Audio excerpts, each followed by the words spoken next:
Hi, my name is Cheryl Arbelias, and this is Advanced Social Psychology, Psych 512 with Liberty University.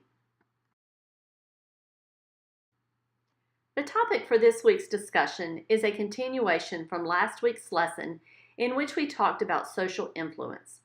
This week we continue our discussion more in depth and specifically address the topic of conformity and group processes. The assignments for this week included a video presentation by Dr. Benjamin Wood titled Social Influence 2 and reading textbook material from Social Psychology 10th edition by Casson, Fine, and Marcus. Students were additionally asked to read journal article titled Exploring Social Identity Theory and the Black Sheep Effect Among College Student Athletes and Non-Athletes by Hawley, Hosch, and Bovaird, and journal article titled The Myth of Conformity, Adolescence, and Abstention from Unhealthy Drinking Behaviors by Reese and Wallace. To begin this presentation, I will briefly summarize the reading material. This week's coursework material discusses social influence and the ways people are influenced by others and how they exhibit conformity to group norms, what elicits compliance with direct request, and the causes and effects of obedience to the commands of authority. This presentation will seek to explain how and with what effect people are impacted by social influence. Social psychologists are interested in understanding what influences an individual to conform to the request of another individual's demands, and under what circumstances and to what degrees one is willing to obey those demands.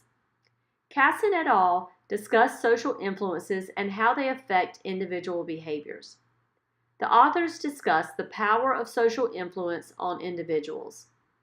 But what types of effects do people have on each other?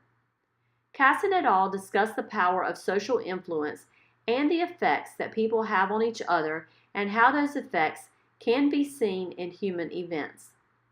One way that we may have seen this in the past is through videos in which an individual is bullied and the video goes viral.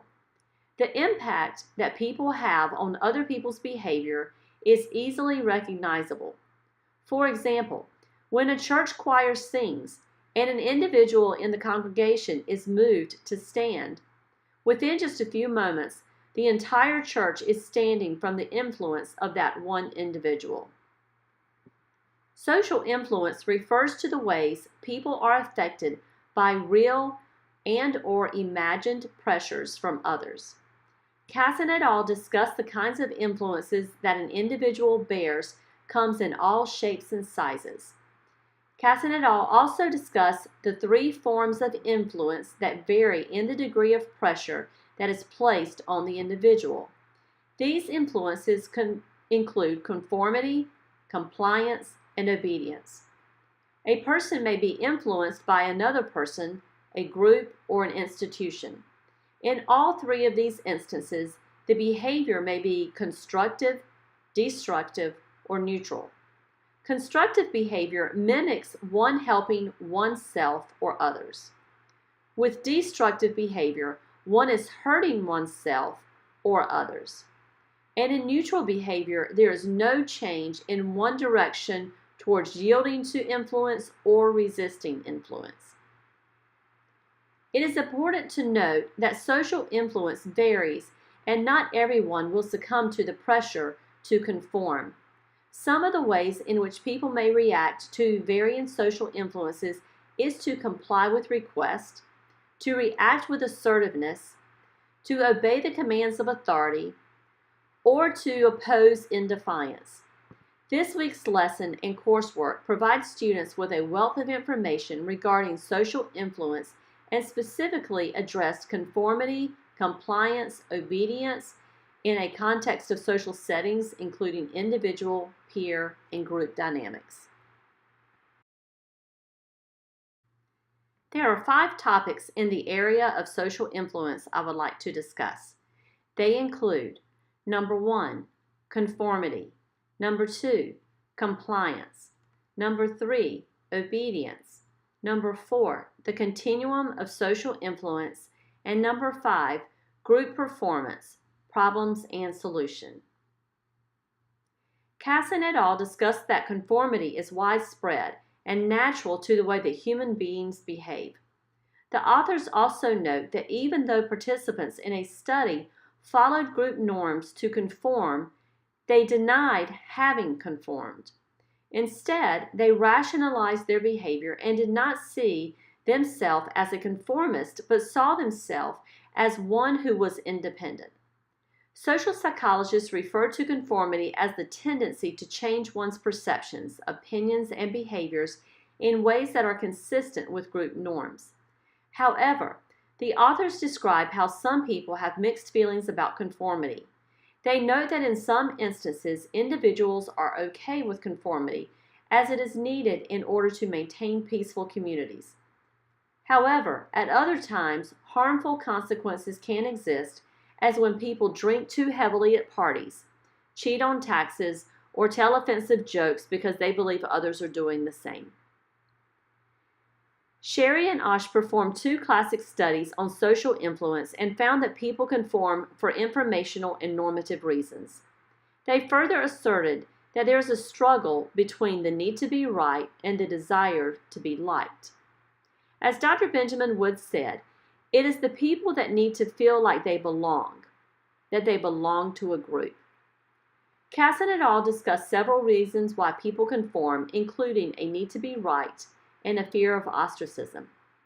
People conform through informational influence because they have a need to be right and want to make a good and accurate judgment of reality, and they assume that when others agree on something they're doing, they must be right.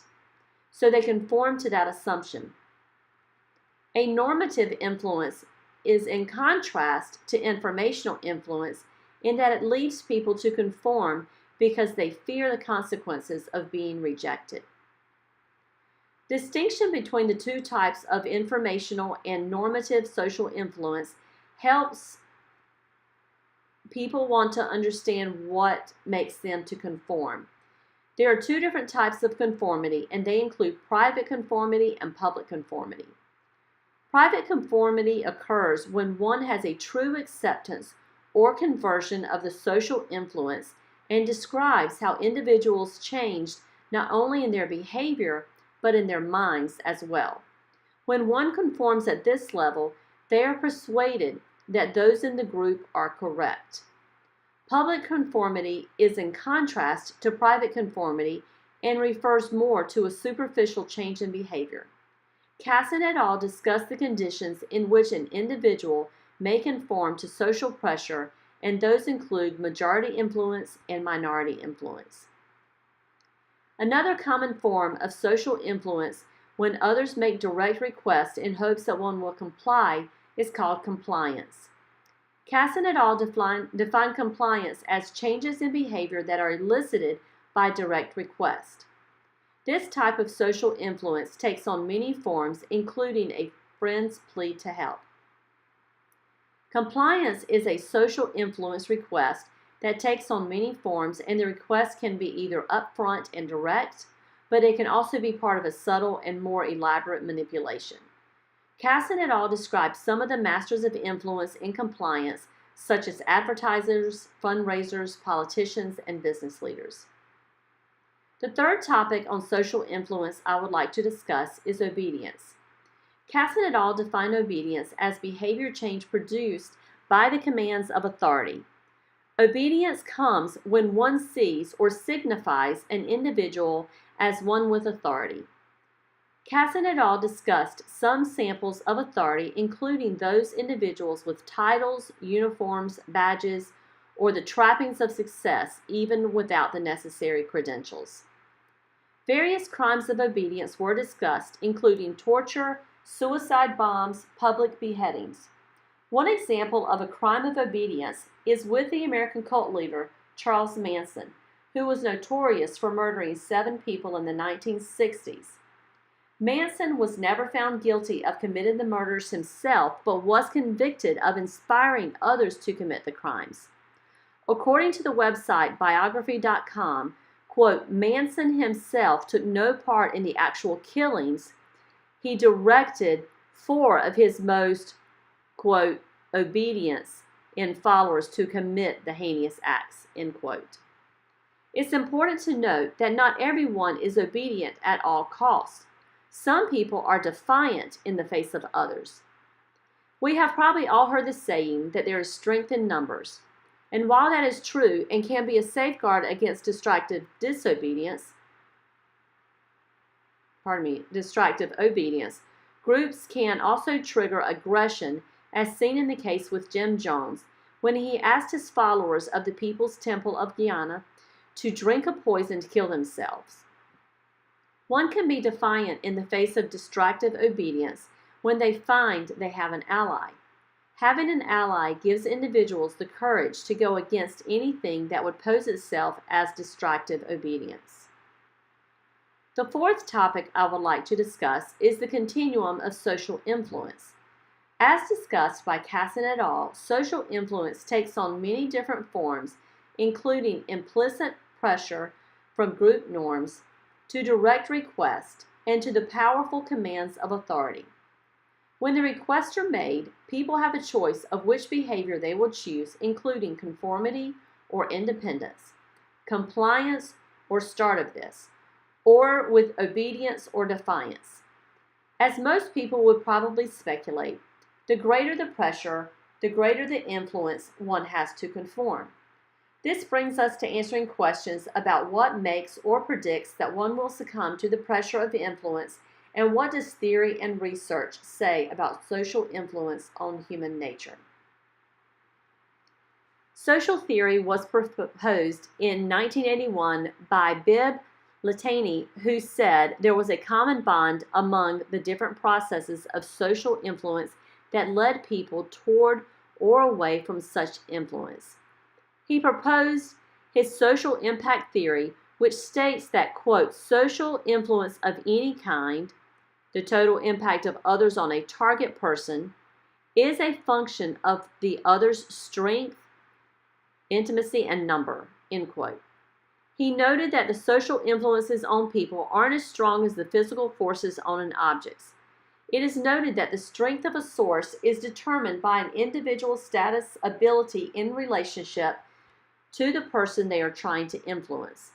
Social impact theory provides a stage for new research in which to predict the emergence of social influence in determining when one will conform, comply, or obey. The 5th topic I would like to discuss is great performance problems and solutions. In order to look at great performance, one must first define a group. A group is defined as, quote, a set of individuals who interact over time and have shared fate, goals, or identity. One example I can quickly think about is when flying from one city to another city or one country to another country, and everyone's trying to get on their flight at the same time. Everyone hopes that they can work together, and I've even heard people make comments, quote, we're all leaving at the same time, why is everyone in a hurry, end quote. Casson et al. Say social facilitation, social life, and individuation can affect individuals whether they are working in real groups or merely a part of a collective crowd. Consideration must also be made about other groups, including organizations. Group test results in either a process loss or a process gain. Process loss occurs when a group performs worse than its potential, and process gain occurs when a group performs better than its members. These group experiences were first described by Ivan Steiner in 1972. Steiner discusses how some laws are due to problems and need a mix of the group in which there is a reduction of group productivity. Steiner discusses how some types of group tasks are more, quote, vulnerable to process than other group tasks, end quote. These include additive tasks, conjunctive tasks, distinctive tasks, and the task is when the great product is the sum of all the members' contribution. According to Casson et al., some examples of these tasks include donating to charity and participating at a pep rally by making a lot of loud noises. The additive test explains how more members to a contribution may actually yield production than if the person works alone. In other words, the group performs less than its potential. With conjunctive tasks, the group product is determined by the individual with a poor performance. A good way to remember a conjunctive task is looking at what people recognize as the weakest link, where people will say, "You're only as strong as your weakest link." So in conjunctive task with the great performance will only be as strong as the weakest person's performance in that group. With distinctive task, the group product is determined by the performance of the individual with the best performance. It is one who tries to solve the problem or develop a strategy that would be considered a distinctive task. This task is in opposition to conjunctive task, where the more people involved in the task, the more likely the task will be successful and someone will have a breakthrough. The ideal process gain in business and organizational groups strive for is called synergy. According to Casson et al., some of the solutions that could help problem solve a group's performance includes brainstorming, group polarization, groupthink, communicating information, and utilize an expertise, goals, and plans, training and technology, virtual teams, culture and diversity, and collective intelligence. The main objective with each of these includes better communication and the use of important information that will help the group reach their goal and become successful as a unit. Would like to focus a little on solving problems through brainstorming. Brainstorming was developed by Alex I., who was born in the 1950s, and brainstorming was designed to enhance the creativity and productivity of problem-solving groups. The main objectives of the brainstorming is to, quote, express all ideas that come to mind, even if they sound crazy. The more ideas, the better. Don't worry about whether the ideas are good or bad. And don't criticize anyone's ideas. They can be evaluated later. And all ideas belong to the group, so a member should feel free to build on each other's work, end quote.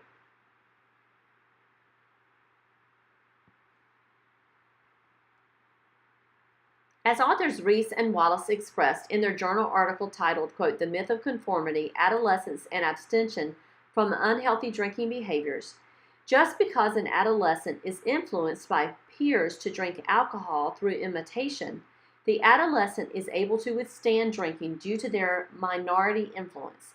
In other words, because the person has a minority influence on the person, although it may be socially difficult to resist conformity, they are able to resist the pressure to conform and can maintain their level of independence.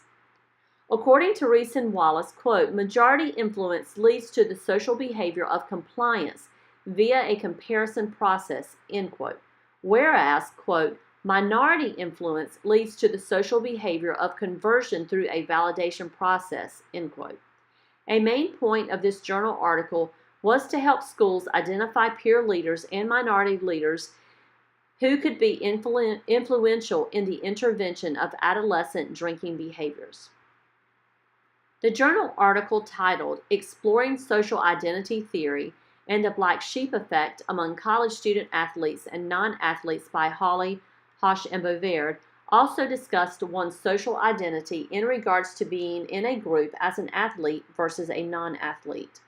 This article discusses how biases can exist between in-group athletes versus those who are not associated with athletics, and how athletes who see themselves as part of a group also view themselves as having a strong level of attachment to the group. Athletes tend to associate their position on the team with their self-identity, and how the athlete identified themselves, evidence of low aggression or high aggression was exhibited. Based on this week's discussion of social influence, I would like to ask, number one, what are some factors which may interfere with cohesive and effective negotiations? And what are some ways to establish cohesive and effective negotiations? And number two, what does the Bible tell us about conforming to the world? How can a Christian apply that message to their everyday life? I would like to end this week's lesson with Proverbs 14:15, which reads, "The simple believeth every word, but the prudent man looketh well to his going." King James Version. So in regards to social influence and one's behavior and decision making, let us not believe every word, but look toward where we're going, not where one wants to take us. This is my reference page for this presentation. Thank you for watching and listening.